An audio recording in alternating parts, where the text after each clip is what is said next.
season with a 7-1 record. This young squad of rookies showed just how much potential they have. Good engage. Nice. And then they showed us what happens when their confidence is shattered. And the big question on my mind, will Yamato lead Vitality to their first playoffs since spring 2016? Splice have a chance to skip the quarterfinals if they can carry on playing the way they had. They had their first 2-0 week. I like the fact that they're playing around Odawame. I like the fact that Xerxes is stepping up and stealing Barons. And I like the fact that these guys are now joining Kobe as carries.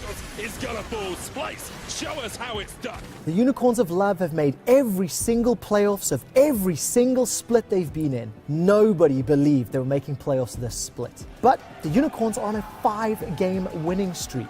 This miracle run, some people are saying, is divine intervention. I say Unicorns chaotic magic.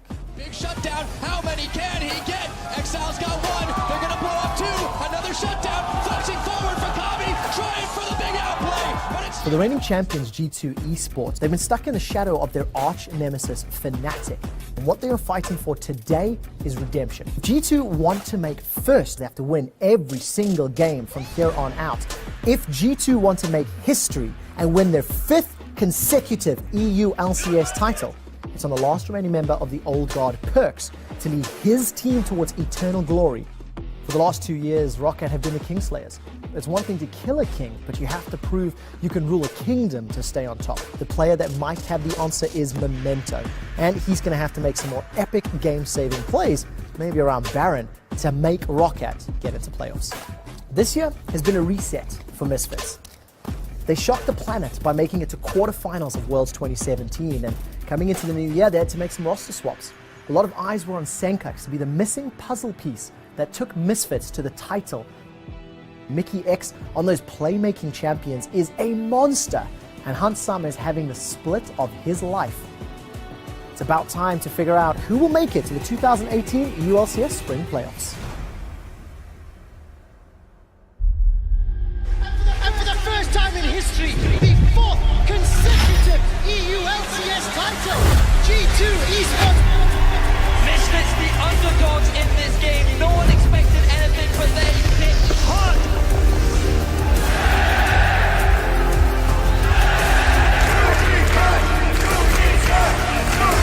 Yankos, the first Blood King! Let's make this a clean fight.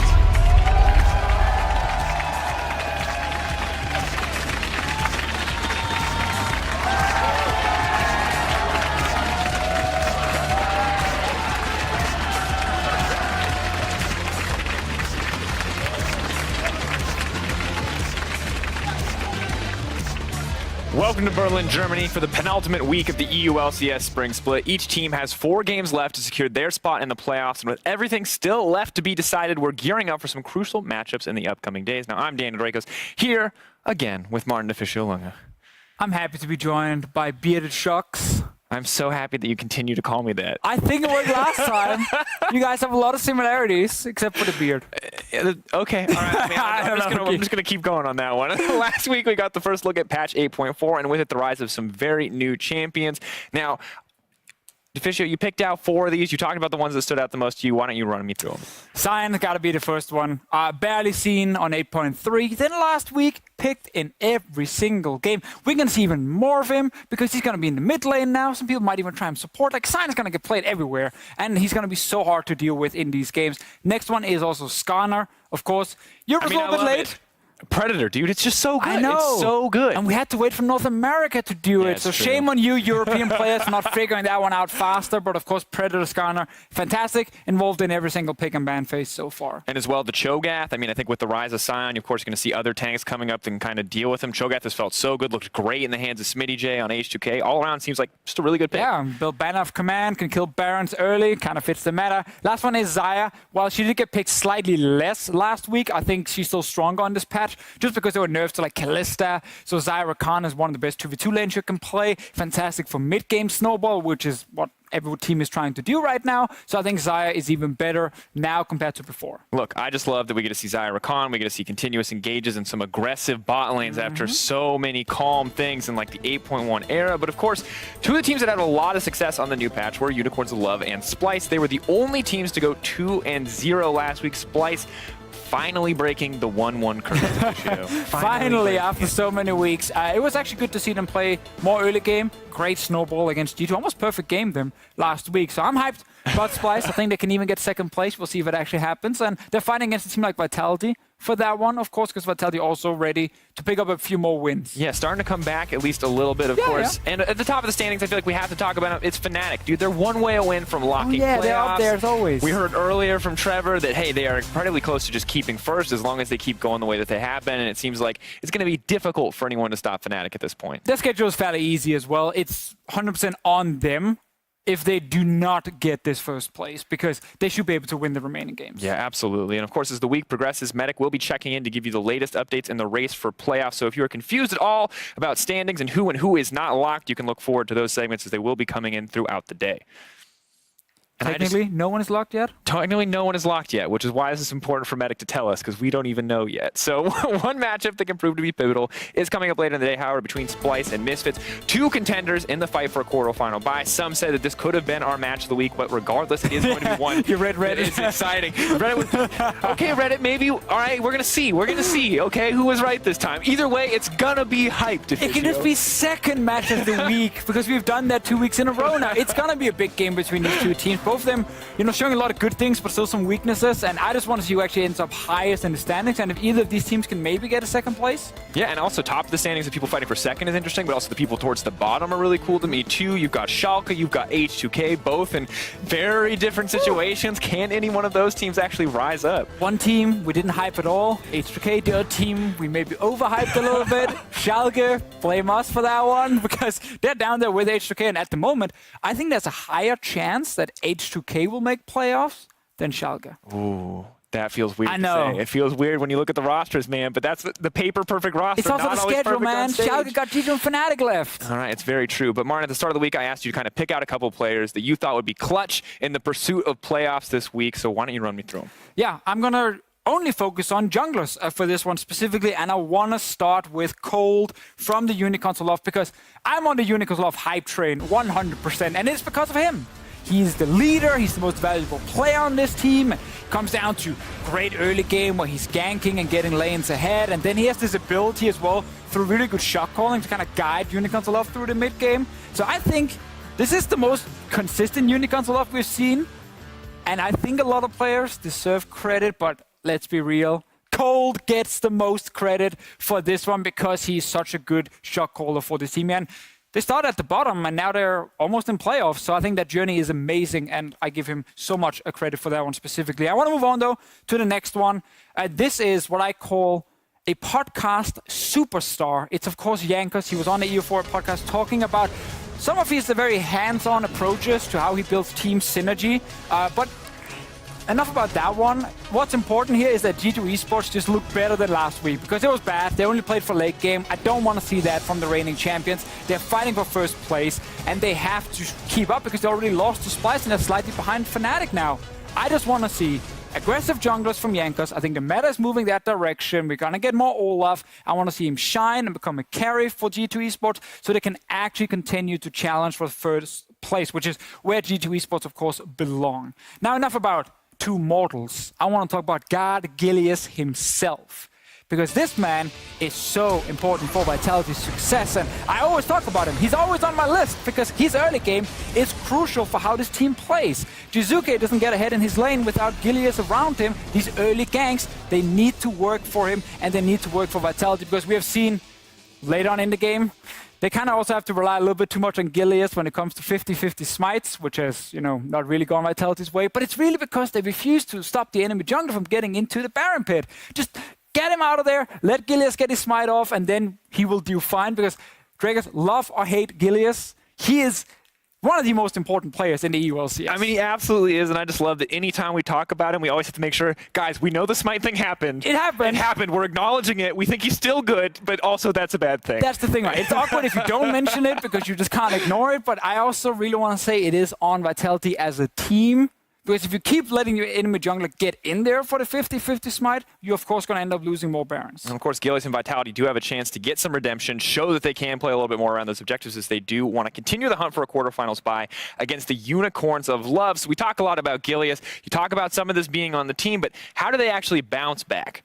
I think that loss last week, I don't think they need to bounce back too much from it. They had a great early game. Again, now they've kind of figured out, okay, camp mid lane as often as possible, and they figured out that they can actually use mini Trupax a little bit more, not as a carry, but more like counter pick with a utility pick like Ashe. And I think someone like mini Trupax needs to step up if Vitality wants to try and get a top 2 finish in the regular season, because they can't just rely on Jizuke getting hit. They need mini Trupax as well. And honestly, I just love seeing any Vitality member with another tool for engage. So I don't care if it's Ashe or a hyper carry. Show me some playmaking. You give him an arrow, he makes stuff happen. And it's exciting to see. When you look at Vitality as an organization, Deficio, these guys haven't made playoffs since their first split in 2016. Securing a spot here, potentially being a runner for Copenhagen automatically by getting that semifinals lock, that's huge. Yeah, this is the best chance ever, because back in 2017 spring when they made playoffs, they got 3-0 in the quarterfinal, and that was it. They were done. I think this lineup can actually do more, and I love the fact it's by picking up these rookies from the Giants lineup, putting Gilius with him and saying, you're going to be the leader on this team, and that might be exactly what Vitality need to actually get a top 4 finish in playoffs. All right, well, Vitality face a tough challenge tonight against the stampeding Unicorns of Love on a serendipitous 5-game winning streak. Now, for a closer look at their playoffs run, here's Aaron Medic Chamberlain. The Unicorns of Love. From 1-8 to 6-8, a 5-game winning spree. And now the question on everyone's lips is, can they do the unthinkable? Can they turn this split around and make it to playoffs? No, I don't think they can. But imagine if they did. Imagine if White Knight and Cold, if Exile and Samux, Totoro and Sheepy somehow rekindled this split after they were discarded by everyone else. Imagine if they made it back to finals like Unicorns have done so many times before. Now, I'm not saying it'll be easy, because in their way stand these titans, Perks and Caps, Hansama, and the god himself, Gilius. Every one of them have taken their teams to the top of the EU LCS. I'm not saying it'll be easy, but imagine if they do it. Imagine if they win. Imagine if the Unicorns get to playoffs. Because if they do, they're the best team in the European LCS.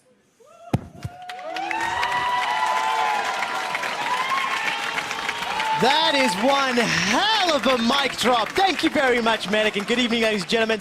I'm Trevor Quickshow Henry, joined at the desk by Andrew Vedius Day, and that's a pretty hype way to intro the Unicorns. Yes, it certainly is. Making the claim that they are the best team in the EU LCS. I'm sure Vitality are looking to try and silence that comment. If they run the table, Vitality, Fnatic, G2, and Misfits, those are the teams Unicorns have to beat. It starts with Vitality today, and they start on the blue side. Take a look at the roster that is currently on that 5-game winning streak. We are playing on patch 8.4, and we've seen Exile and Samux stepping up to join Cold in recent weeks, and that's why they're on that winning streak. Yeah, I love watching the Unicorns of Love right now. The one thing you can guarantee is we're going to get a bloodbath today. Yeah, you definitely can. Their opponents standing in their way, maybe trying to stop that miracle run, is Vitality. Now, of course, this is a squad that's struggling. They are 1 win and 5 losses over their last 6 games. There's a couple members of the audience today wearing Gilius's face mask, and they're here to support the team, but I want to see whether or not Gilius will be able to stop Cold, whether or not he'll be able to stop Exile. Exile is making fewer mistakes in the early game. He had support from his jungler, and with Exile cleaning up his game and becoming a threat, the Unicorns started their winning streak. Yeah, and it's interesting that you make that comment, Quickshot, because last week we saw Cole take a slightly different approach to the early game. We didn't see him trying to babysit his middle laner. We said, you know what, you're a big boy now, you got to fend for yourself, and instead he invested into the other laners. We saw him putting resources into Samux. We saw him trying to get White Knight into a favorable position.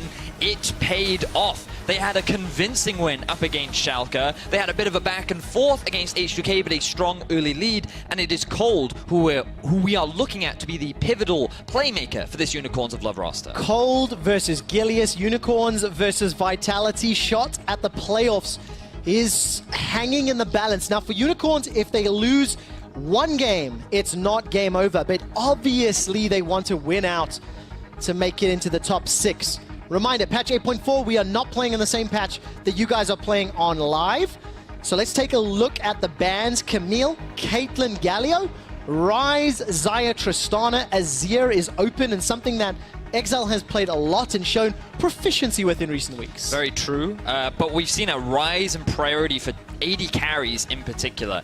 Now, what is on my eyes is how much value both these teams will put on something like the Ezreal, just because we've seen it in terms of AD priority kind of fall underneath champions like the Xayah, the Trist, and the Caitlyn. Even though many European teams really struggle to take advantage of his mid-game spike.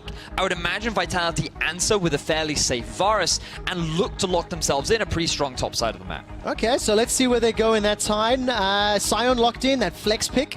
I'm only going to say flex pick because you've seen it mid so much this week in the LCK. We have. And we all know how pro players and teams like to look to the LCK for inspiration, Vedius. It's very true. If you were to look at Jizuke and Vitality, would you think Sion is a Jizuke champion? I would not. Okay. I would actually think that this is much more of a Cabo champion, largely because he is a player, is a playmaker. He likes to get his own lane leads.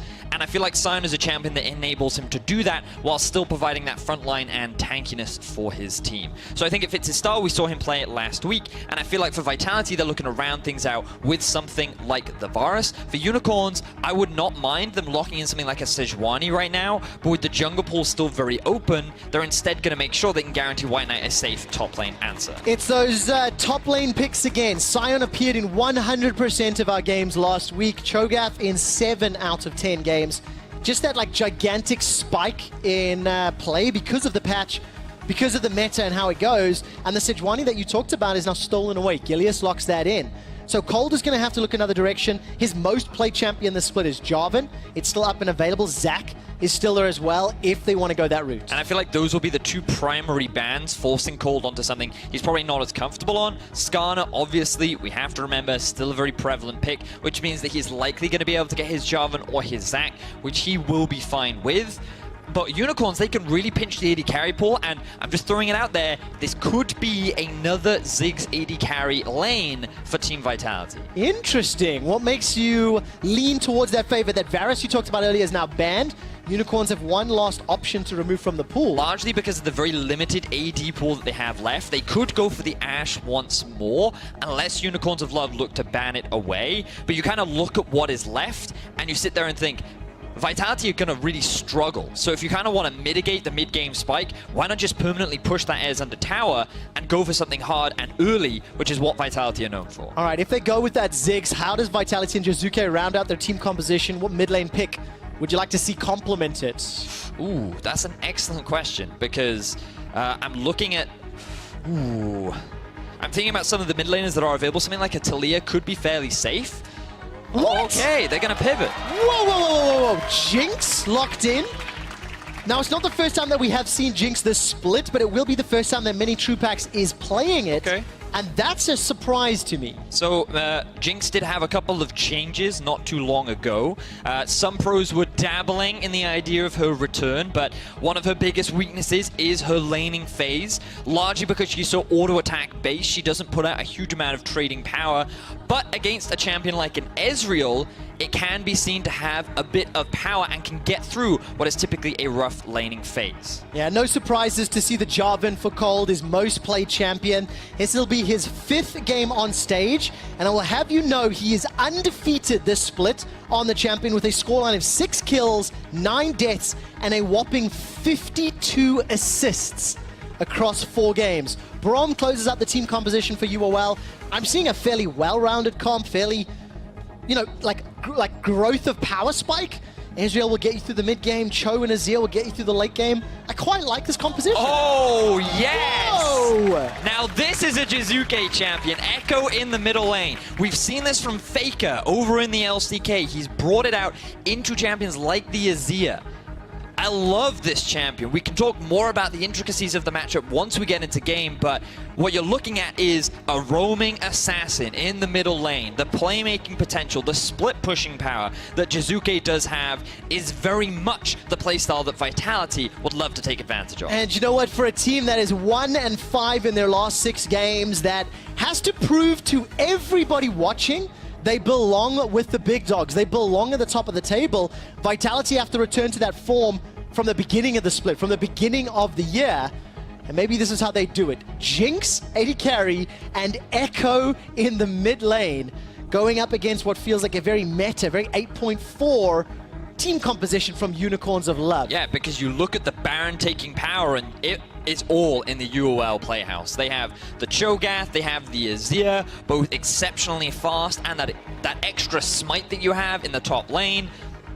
If they're able to set up around this objective, Vitality are going to be scared. But Vitality, they have an effective 1-3-1. Echo will not really be matched in the side lane by any of the champions drafted by the Unicorns of Love. So even if this gets to late game, Vitality do have options and answers to answer this UOL comp. Oh man, super exciting setup. We're starting week 8 of the EU LCS, and there are still playoff spots for grabs for teams as low as 9th and 10th on the standings. Unicorns find themselves as one of those teams. The Love Hurts crew are here, as they are every week, cheering on this late split resurgence. But how much magic do Unicorns have left? How many times can they continue to impress? Because they've got such a difficult road ahead. And it's going to start with this game. Let's talk laning, Vedius.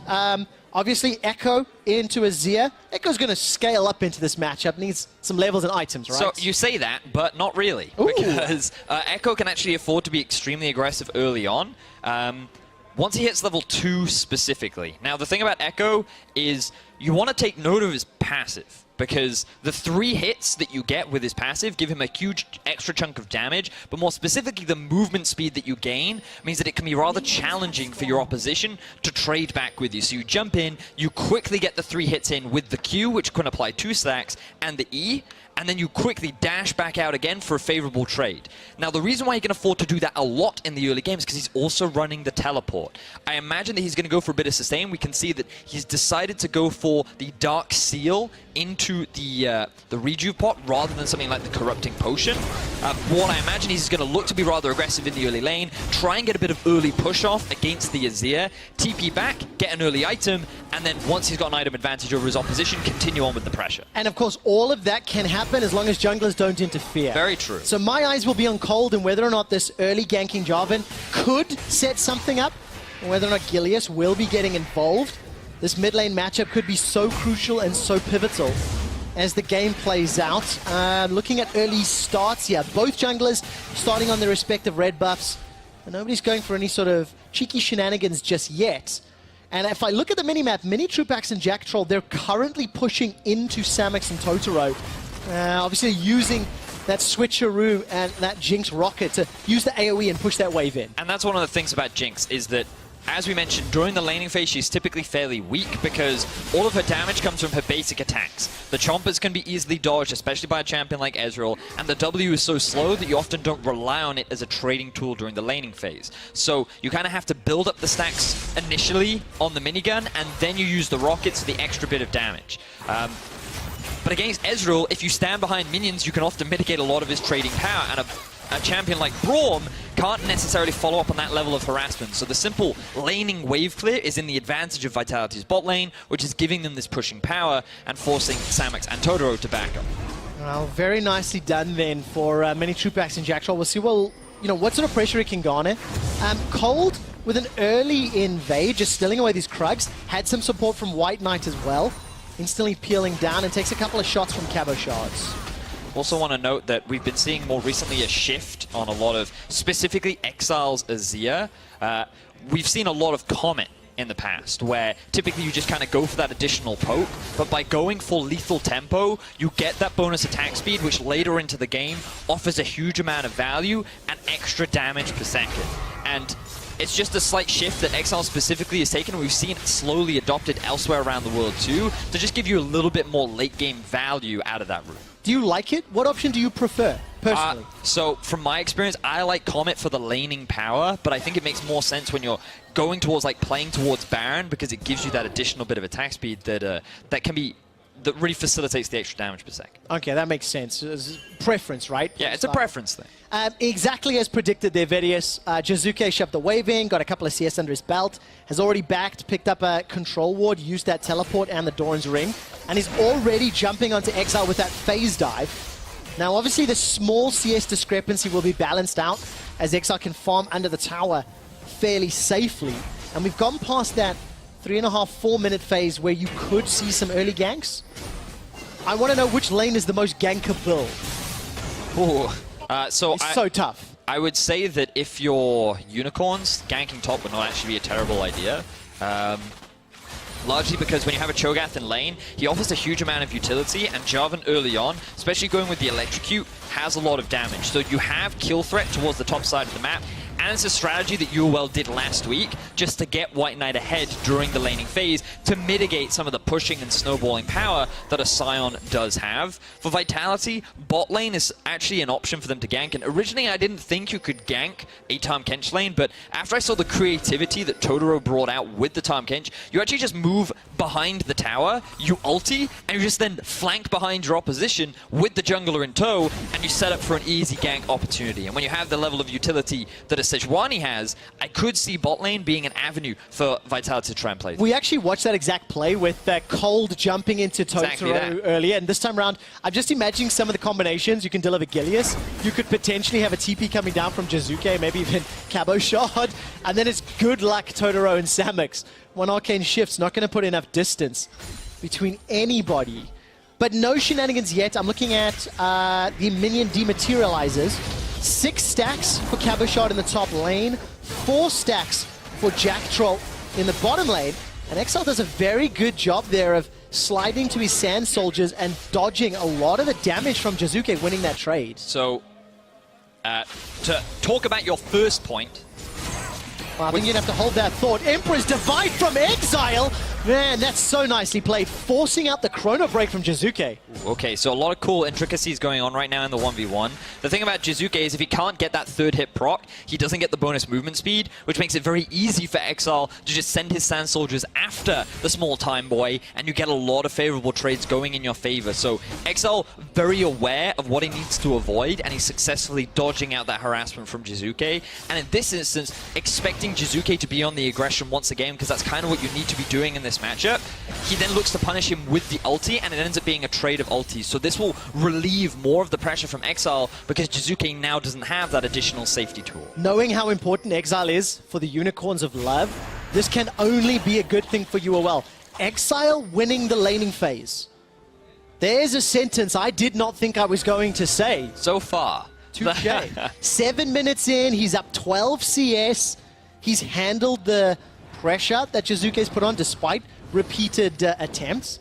But what's important is what happens next, right? How you convert that lead, how you work with the rest of the team. And it only gets harder to survive for Exile, because as an assassin, that is what Echo innately is, and he's going to look to do a huge amount of burst damage in a short amount of time.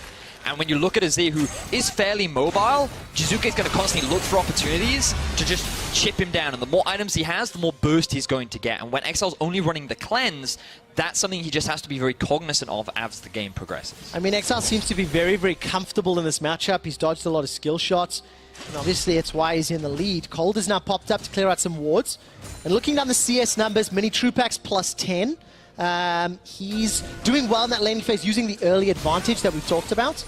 And no surprise, the wet noodle fight in the top lane.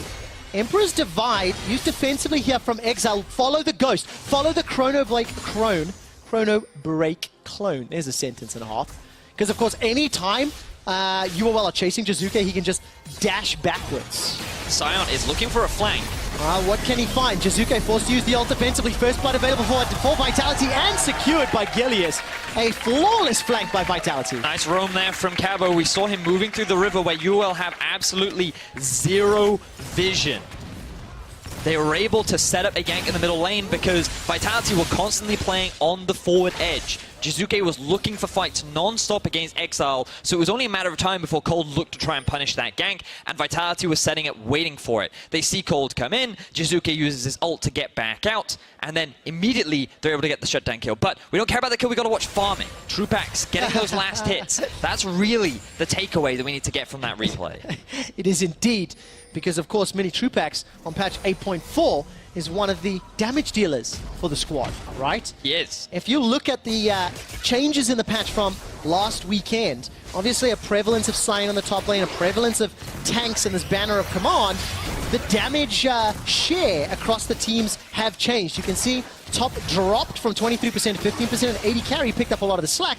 That's what Mini Truepax and Samux will have to do this game if the trend stays true. And for me, why this is so interesting is because Vitality as a team have often so relied on their mid to deal a lot of the damage, and Truepax has just kind of been there. He's not been one of the main carries for Vitality for a lot of the split, and Cabo has also primarily played a lot of carries rather than tanks. So now his shift has to change. His focus on how to play the meta has to pivot, and that concerns me for Vitality. Whereas you look at UOL, Samux has been one of the biggest carries for this roster for the last few weeks, and is why they've been able to get so many of their kills. And White Knight, he's more than happy to play the role of a tank. And of course, Samux last year had some phenomenal performances, one of the main carries for the squad. Another great Emperor's Divide from Exile, Parallel Convergence will time out. Another trade of ultimates. Jizuke forced to back away with Chrono Break. While that is going on, a Dragon setup is being attempted, but neither team has an advantage yet. It's an even gold game. The CS advantages for White Knight in the top lane and Exile in the mid lane means they're staying close to Vitality, despite Gilius getting that first blood with the help of Cabo. I'm looking at teleports, I'm looking at this White Knight roam right now. Remember, Jizuke has no ulti, does have the flash, but a good silence can really mitigate his escapes. Well, Feral Scream, and Jizuke just steps forward. Very easy escape, but you can just feel the tension. These teams want to fight. Glacial Fissure comes down, flash forward from Gilius, defensive from Totoro. He gets stunned up by the passive of Sedge, and now Jack Troll's running for his life. An Arcane shift forward from Samux, Cold waiting in the wings, not going to go for the flag and drag flash. Samux True Shot Barrage is on cooldown, and Unicorns of Love, despite a turnaround, do not get the kill. Now, Gilius, interestingly enough, decided to flash onto Totoro, but a good ulti there from Totoro was enough of a disengage to allow Samux to get a lot of poke damage down and then force Jack Troll back. With no pressure from the bot lane of Vitality, Unicorns had an opportunity to go for the Drake, especially with Jizuke just backing now, but instead they didn't want to take the risk. They recognized their comp isn't the strongest at this point in the game, and for now they're more than happy to just keep scaling up until they hit that Ezreal power spike, until Exile completes that Nash's Tooth, and they as a team are more prepared to fight. Let's turn our attention to Cold a little bit. We spent a lot of our pregame talking about him, a lot of our pregame talking about how he helped Exile for a little while. Last week he ganked top and bottom. This game, he's not really ganked a lot. He's shown up mid a few times, right? But 12 minutes in this job and not making an impact yet. Yeah, we realized that, or we recognized rather that, oh, good ulti. Another great play from Exile, another Chrono Break. This just feels like a rock, paper, scissors thing. Yes, it very much is. And you just keep seeing the trade. But of course, because Cold was top lane, Super Mega Death Rocket!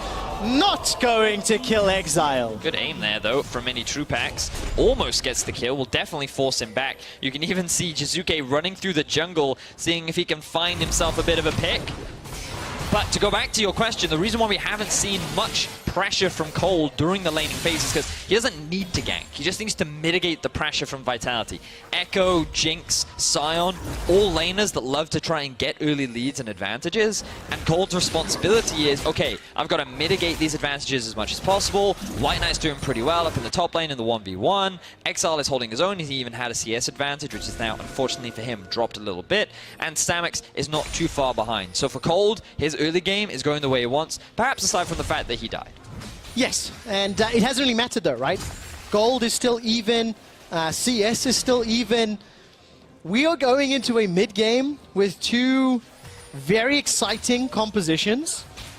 And Unicorns are not afraid to pick fights. No. When we were preparing for this week's match, Vedius, Yeah. we were sharing some notes and looking back and forth, and I distinctly remember you saying something like, Unicorns, they got some cojones on them. They got balls, Trevor. They They are got willing balls. to pick some brave fights. They are. And what fascinated me was last week, no one had any ultimates at all. A fight had just happened. Both teams returned to the Dragon area, or at least Schalke were like pushing up a wave, and then UOL were like, meh, we don't need ultimates, we're just going to fight anyway. And they just engage. And you're like, why are you doing this? This doesn't make any sense. There's no teleports. And they still make it happen, and they still win the fight. And it's just, they're not afraid that if they see an opportunity where they think they can win, they will just take it anyway. And it's that mindset of, it doesn't matter if it's a 50-50 or a 60-40, we think we can pull it off, we think that if we execute well, it will work out, and they go for it. And that is so different from some of the other teams, like when you think about Schalke, or you think about even G2, if they don't have the perfect play, they won't do it. That's why you're guaranteed an exciting game when you watch the Unicorns of Love. And we need to see what this mid-game will look like. Because now Jizuke's in a little bit of trouble. He's going to phase dive away from the Emperor's Divide. Totaro's joined the fight. Jack Troll cancels the Abyssal Voyage as Gilius jumps in from the side. Now everybody's coming to the party. Unicorns taste their first kill, but will be unable to secure it. Totoro gets killed from the area damage. Now Unicorns in full retreat. Right Knight flashes over the wall as Cabochon chases down Cole. Mini Trupax is excited, and Jack Troll licks him to death. 2 more for Vitality. Vitality find a successful fight, and now they're looking for a tower as well. This is the early game that Vitality wanted and their fans were expecting. Unicorns struggling under the pressure. They are cracking at 15 minutes to fall 2,000 gold behind. There's a couple of kills in Tower First Blood, and it all started from this invade. Now, Exile has no mana, but the collapse is first from the Unicorns. The fact that the Time Kench ulti gets cancelled, you actually think this is a great fight for the Unicorns of Love. The issue arises when Jizuke gets out, Mini Trupax comes in, and again, Exile still no mana. The Braum is the first to drop, and Samux cannot contribute to the fight whatsoever. So Vitality were in the better position to get the favorable fight. They were able to secure the kills, and now they've gained so much more control over the map after they've taken down that tier 1 in the mid. Man, is this where the magic runs out? Is this where the miracle run falls short? Because we were talking about Unicorns and whether or not they can make playoffs. The hype video, Unicorns have made every playoffs of every split they've been in. Sheepy, we talked to him a little bit in the week, and Vedius, you got some quotes from him talking about the mindset and the pressure the squad has to play under. And right now they have to contend with this rookie squad, you know, this former Giants roster, Vitality that came onto the scene, surprised everybody, and now they're in the lead.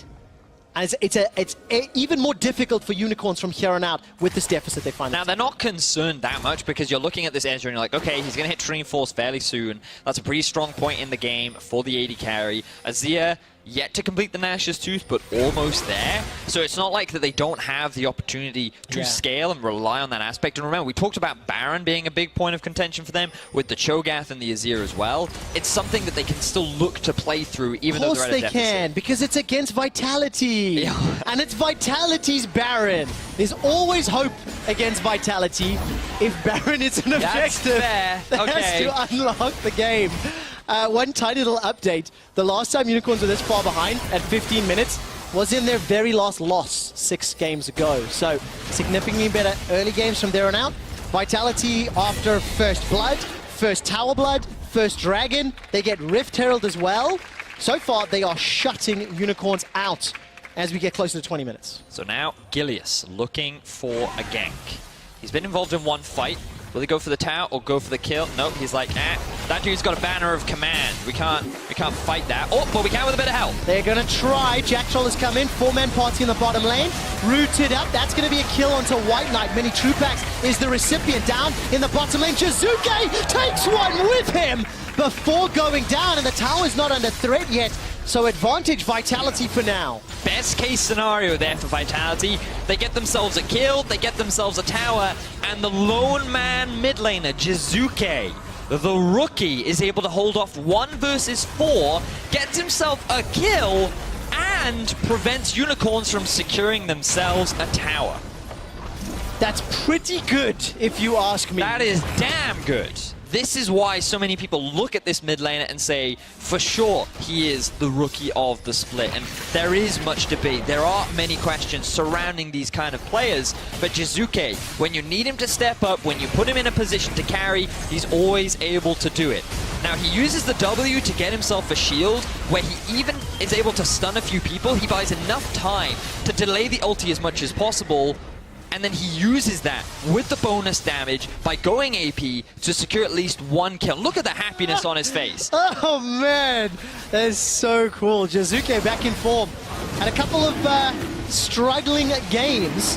Very important to note that the second dragon's being secured. It's an Infernal. For the Echo and Jinx, that's going to be exceptionally good. Gilius smites that one away.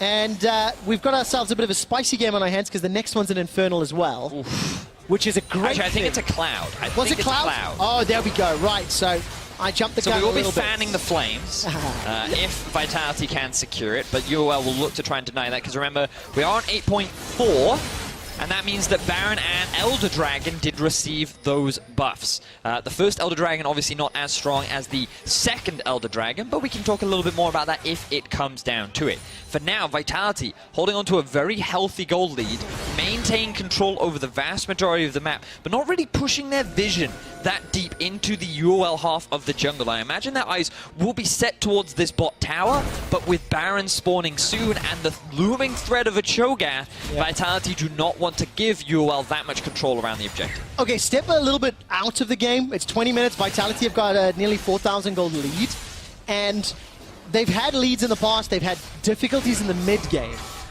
What do you want to see from Vitality? You talked about the bottom tower, you talked about the Baron, but specifically from a coordination, from a communication point, where we've seen some of those mistakes, where we've seen it come apart at the seams. You know, like the loss to Fnatic last week is a good example of that. What do they need to fix from last week to this week, or even, you know... So, in order to explain this, I need to go back a little bit and talk about why they lost to Fnatic. And you look at a lot of their fights, and it was very questionable in terms of the decision-making that Vitality actually made. Why were they taking some of the fights they took? What were they hoping to gain from some of the fights that they were trying to set up for? And what I'd love to see this time is their fights actually make sense. They look to engage onto Unicorns when they're in a good position to do so, and when it will net them something substantial, rather than blindly going in for a trade and hoping for the best. Okay, that makes a lot of sense, and we'll need a few more minutes before we can evaluate that decision, and I will be asking you to throw your input on there. I'm just looking at the items. 2 item spikes coming in, mostly on the Vitality side. Obviously with that gold lead and advantage. Hurricane plus Eye-Edge for many true packs, and Jizuke got himself that Sheen and Proto belt, sitting on a fair chunk of change. So definitely going to use that power advantage as we get to these next few fights. And you're talking about the items. I'd love it if our observers could quickly switch over to the gold, just so that we can see that Samux should in theory be a little bit even, but even with the Kleptomancy, he's still very far behind because of the 2 kills that True Packs did pick up, along with the extra towers that Vitality have secured over the map. So Klepto, only enough to keep him on the 2 item spike, but still a very big deficit behind the enemy AD carry, and Jinx will outscale this Ezreal. He is strong once he's gotten himself the Trinity Force, but I don't know if it'll be enough in the next few fights. Well, very nice flag and drag flash there from Cold. Keep following the Ghost for the Chrono Break. No squishy targets yet. Jizuke's running for the phase dive and just gets run down by 4 members of Unicorns. Samux picks up the kill. That'll close that goal difference. Good punish there from the Unicorns of Love. Surprised that Jizuke wasn't able to spot that out with the amount of vision that Vitality have invested. He's now going to be dead for about 27 seconds, but he does have the teleport available. Rookie player, rookie team, rookie mistake with that sort of a lead. And it's little things like that that we see every now and again seeps into the gameplay. And that's kind of where Vitality have shown openings. But I also think it's great from UOL to try and punish Jizuke, simply because we talked about how Echo in a side lane can't really be matched by anyone on this Unicorns of Love roster, especially once he's completed that Lichbane. So by shutting him down now and putting him slightly behind, it gives them more time to get more gold, more items, and then basically force Jizuke to group up around the Baron, which is very much what UOL are relying on towards the next few fights. So again, look at the mini-map. You can see there are actually no wards in the river at all. Yeah. And You can put that down to the team, or you can sit there and say, Jizuke, you shouldn't be pushed that far up. If you don't have that kind of vision, regardless, it was a mistake from Jizuke, and UOL did a good job of punishing. So important that the 2 kills Unicorns have picked up are on their 2 carries, Exile and Samux. True Shot Barrage, that's just going to be to interrupt Jizuke, put him on tilt, hit him where it hurts. Because that's all that ultimate was, sending a message. Exactly that. But Unicorns, they still want to, you know, stall this game out. Leandri's Torment was just picked up for Exile, as Totoro was threatened by Gilius, but really nothing to happen. And by the way, while that Leandri's was picked up, Lichbane completed for Jizuke, Gilius completes his Warmogs. Is there an item spike that either team could pick up where you say, okay, now we're good to fight? Or is this really just about these objectives and vision before anything else? When Trupax finishes his next item, which I would imagine... Ooh, and Jizuke actually looking for a fight now. While Jizuke gets caught by the Emperor's Divide, the rock, paper, scissors is countered by Chrono Break. And it just looks like the landing phase with a few extra guys waving for supports. The third item on Jinx would be my go-to item for Vitality to try and force something. UOL... They should actually try and force a 5v5 right now, because you're seeing how difficult it is for Jizuke to actually get involved in the chaos that is a 5 versus 5 unless he can find an optimal flank. Both top laners have teleport available down in the bottom lane. They're trading in terms of minions and damage. And I'm looking at the cooldowns that were used on the side of Unicorns. Obviously, Emperor's Divide and that Glacial Fissure. 2 very, very impactful spells in the team fights. But it is crazy to see the tension in this game. Unicorns, they don't want to lose. They don't want to lose. They don't want their win streak to end. Now, Trev, I'm going to derail a little bit, okay, but focusing in-game. Right. Because the difference between a confident Echo player and a responsible Echo player is the next item that he purchases. Now, a responsible Echo player would get himself a Zhonya's, because you're diving into the thick of things, you need that extra bit of security, it helps buy time for your Ghost to catch up so that you can use the ulti damage in a big 5v5. However, how would I say, a confident Echo player. Brave Echo player. Some Americans would perhaps say Chad Echo player. Who knows? Regardless, one would go for something like a Void Staff, maybe even a Death Cap, or one of the new items, the Spellbinder. But that's very dependent on how confident Jizuke is feeling and how much he's looking to be an assassin in this game. I want you to predict, knowing Jizuke, thinking about him as a player, the Italian Stallion. Well, I'll give you a moment to think about that.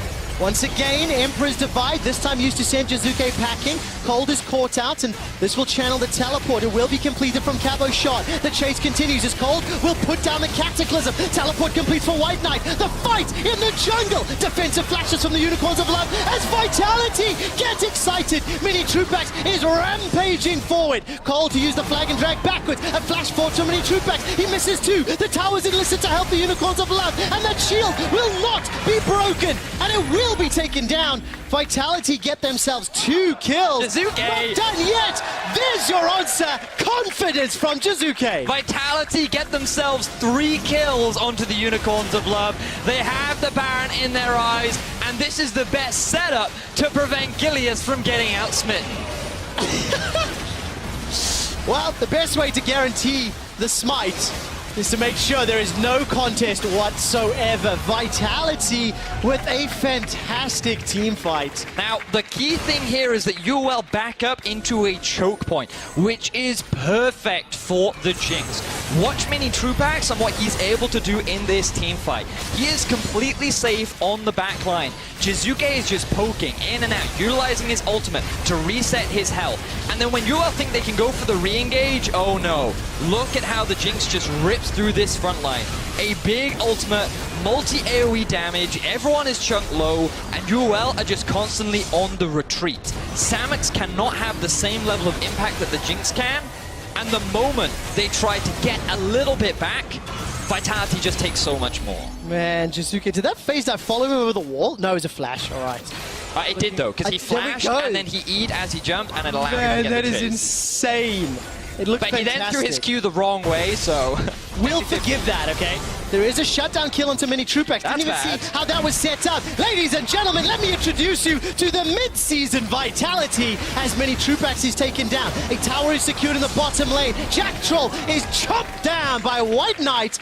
And just as Vitality pick up an advantage, they throw a little bit of that away. Chrono Break not going to connect with Samax. He continues to run for his life. Jizuke's got himself a needlessly large rod, leaning into that confident player we were anticipating.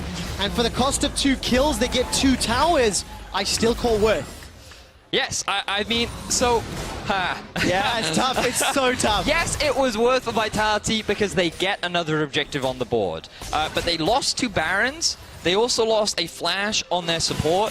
But also, like, that is just not a mistake that you should be making. I need to see the replay, see exactly how that was set up. But Jizuke, here you go, the counter to Echo, Baron minion. Oh, Yes. no, sorry. Bannon minion. Bannon minion. It's that's all the right. one. It's all right. We got it. We got it. Got to see a lot of those Baron-empowered cannon minions last week. Vitality don't have the same tools to protect theirs, though. No, they don't have... Well, the Jinx traps will actually help a lot. I take that back. I take that back. And we'll see how effectively they can. Another tower's going to fall, thanks to those Baron-empowered minions and the mid lane. I mean, this will be 6 towers altogether. And Jizuke goes all the way forward and all the way backwards with the use of that Chrono Break. Unicorns of Love are pushed all the way into their base now, Vedius. They're nearly 10,000 gold down. They've got no structures left to fall back to. And at 30 minutes, it's looking like the magical run will be coming to an end. We'll see how the siege continues to play out. Well, Unicorns, they are a team that often doesn't give up, and they still have the ability to fight. They have been outscared a little bit, but we'll see if they can find that pick that they're looking for. I feel like an opportunity is arising for them. Does indeed. Exile's got that Void Staff doing a lot of damage onto Vitality, but they can't kill a minion. The Bannon Million Bob is wrecking Unicorn's base. Vitality use Baron buff. They use their gigantic gold lead. And Unicorns, they cannot initiate, so they lose their inhibitor completely uncontested. Unicorns relying on the Azir wave clear to try and stall out, but that is one of the big advantages of the Banner of Command minion. It really does mitigate the stalling power that Azir has shown so many times throughout the regular season, and Vitality secure themselves that first inhib. Vitality looking very confident, utilizing their early lead very effectively, it feels. It's really interesting. The first 15 minutes of the game was fairly slow build-up, and the last 15 has been really quite intense. And I actually have the standings of the EU LCS that I'd like to remind everybody of how close the league has been this spring split. There's the numbers on your screen. Team Vitality, 8 wins and 6 losses, tied for 3rd. Then tied for 6th, currently tied for a playoff spot as the Unicorns of Love. They're going to have to do something very magical to pull this game back, and even more magical if we swap to their strength of schedule. Their next 3 opponents, Fnatic, G2, Misfits. Oof! If Unicorns lose this game, they'll need to win a lot more and hope for others to lose as well. They'll lose some control of their destiny. There's so many options that could happen. Basically, you have to win every game at this stage. It's tough for Yes. the Unicorns of Love, and that's why Medic was able to make the claim that he did earlier on, make the statement that if the Unicorns could do it, then it really would be a big statement because of the names that they have to get through. But right now, they are struggling versus Vitality. They're at a 10,000 gold deficit. They are grouping up in the middle lane. Sion is in the bot but does have the teleport. And for now, they're just hoping for Vitality to slip up. Yeah, let's see if Unicorns can hold off the pressure. Super's only in the middle lane, so that's not the end of the world. A gigantic Baron power play for Vitality of 5,000 gold. And in terms of the itemization, Zizirot picked up for Cabochard to go along with his Banner of Command Bloodthirster for Mini Trupax to complement his Eye-Edge, Rapid Fire Cannon, and Hurricane. No armor pin yet, but that's fine. He only needs to 2-shot Exile and win the game. And there we go. Where is Jizuke? He's got himself the death cap. We'll look at him in a moment as Cabochard, I think his ult was interrupted. It was indeed. Teleport's coming down for Jizuke. Cabochard is still alive! Jizuke with a death cap will not get the kill. Cabochard from beyond the grave is trying to run down. Jizuke, by the way, chrono breaks back to the top lane. This will allow Vitality break open the base, take down another inhibitor, and so many ultimates are available for Unicorns. Will they look for the fight? The Flame Chompers will dissuade a chase. And Vitality, despite losing Cabo, they will get the inhibitor. That's how split pushing works. You lose one thing on one side, but you gain more on the other. Vitality with the 4-man unit, even with the cheeky chrono break there from Jizuke, kept their 4-man roster, did not try to save their top laner too much, and were able to secure themselves another inhib.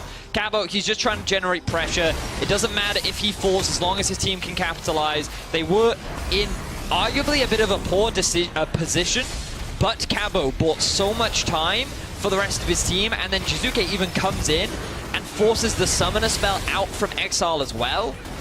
Another best case scenario given the situation that Vitality were put in. And that means Vitality just extend this lead. The mid inhibitor will be respawning fairly soon, and there is the Elder Dragon coming up next in a few minutes' time, but for Unicorns of Love, it's looking more and more desperate. For Vitality, this is going to set themselves up well. Looking forward, they're still playing for seeding. They're still playing for as high a placement as possible. And of course, they have to finish this game first. Samix not going to connect with the Mystic Shot. And I'm looking at the minimap. Somebody has to go to deal with those super minions. They're pushing into the Unicorns base, so Unicorns cannot stand here and 5-man strong for too long. Look at the flank here from Jizuke. It's something that UOL have to respect. He has so much burst damage. Going for that extremely confident build. If he does get CC'd, he will die very quickly because of how squishy he is. But at the same time, if he gets on top of Samix and he gets that 3-hit passive off, that is a lot of damage that is going to befall the AD carry. Compare the damage difference between Samix and Mini Trupax. Samix has got the Muramana, Blade of the Rune King in a Triforce, versus Bloodthirster IH, Rapid Fire Cannon, Hurricane, and a Cutlass. Yep. That is a terrifying, terrifying jinx. I mean, Vitality have outscaled the Unicorns. They have a level advantage, they have more damage, which is why UOL are kind of relying on a throw here from Vitality. This is their game to lose, and with the Baron spawn, we know that sometimes has been a bit of an issue. So UOL are still holding on to that avenue. They still have the Cho'Gath ultimate. They're just trying to clear out the waves and not concede too much pressure so they can still answer should the Baron kick off. This just feels like Vitality from the beginning of the split. This feels like a confident Vitality, forward-playing Vitality. And they're going to set themselves up here for a Baron attempt. Unicorns aren't even anywhere near. There's no vision. Unicorns maybe looking for an initiation, but Caboshot can come up from behind. Teleports not available to Jizuke, and Cabo actually... Wait, where did that ult go? He just did a drive-by across the lane. Oh. It was the ultimate zoning tool. Right. And well, they got the Baron, that was the goal. There we go. Secure the Baron uncontested. It was just a distraction method. And that's exactly what they wanted. Elder Dragon's up in a minute. They've got a lane of super minions to work with. They've got all sorts of buffs to play with. And Cold's going to take down the ZZ Rod as a tiny, tiny solace before what could be the final siege. So now, UOL don't really have any other win conditions left. The Elder Drake isn't really one. Vitality don't even need to play around it. They have a big minion wave grouped up in the middle lane. The rest of them can group down bot. They can even send Jizuke up to the top lane if they want to just walk those minions into the base. And it is, I'm going to say, near impossible for UOL to really come back from this game. It's simply a matter of time. It's always not a great thing to say as a caster, but you got to be real. Yes. And Vitality have just been playing too well. True. All game long. They've been in the right positions. They've picked the right fights. Yes, you can be critical and highlight a couple of individual positional mistakes. But let's see how these team fights play out. Mini Trupak's going to be significantly more scary. Rupture comes down as Vitality continue to push forward. White Knight and Cold have been melted. The unstoppable onslaught comes in. Jizuke coming in from the side. Parallel convergence goes down, and Jizuke is not going to find the kill just yet. Continues to jump forward. The Time Winder tags Totoro. That will drop him thanks to the Ignite of Jack Troll.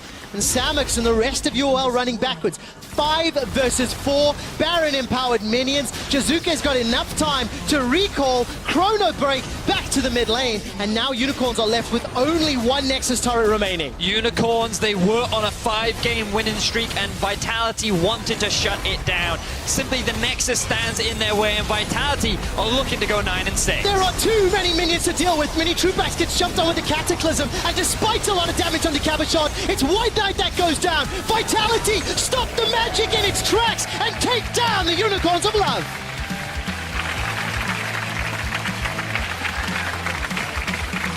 Vitality certainly returning to form. Drafted themselves strong laners, mid, top, and bot.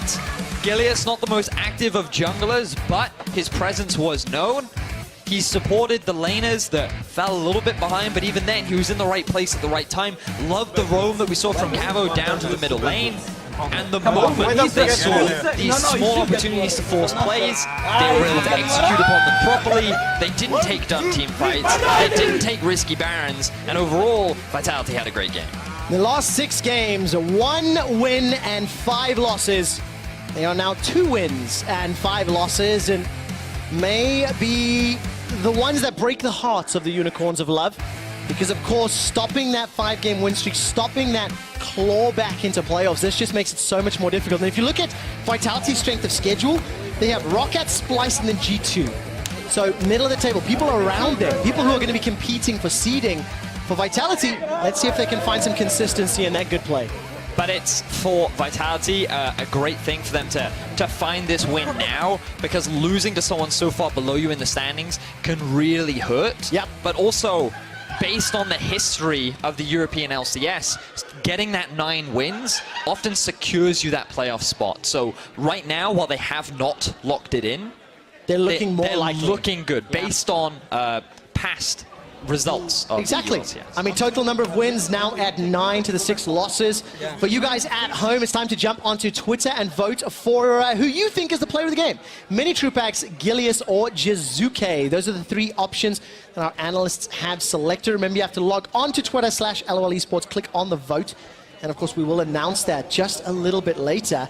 It's quite difficult because this was a fairly clean team game. But people are just going to vote for Jizuke because he bought Deathcap 3rd instead of Azonia's. Well, the mid laners, well, I'm an AD carry, and I think Mini Trupax deserves it because I like the Jinx. So you guys at home vote and don't take either of our advice. After the break, we will talk to Mini Trupax before Dracos and Deficio take a look at the fall of Schalke 04, the star-filled roster's chances, and what they are of making playoffs. Do not go anywhere.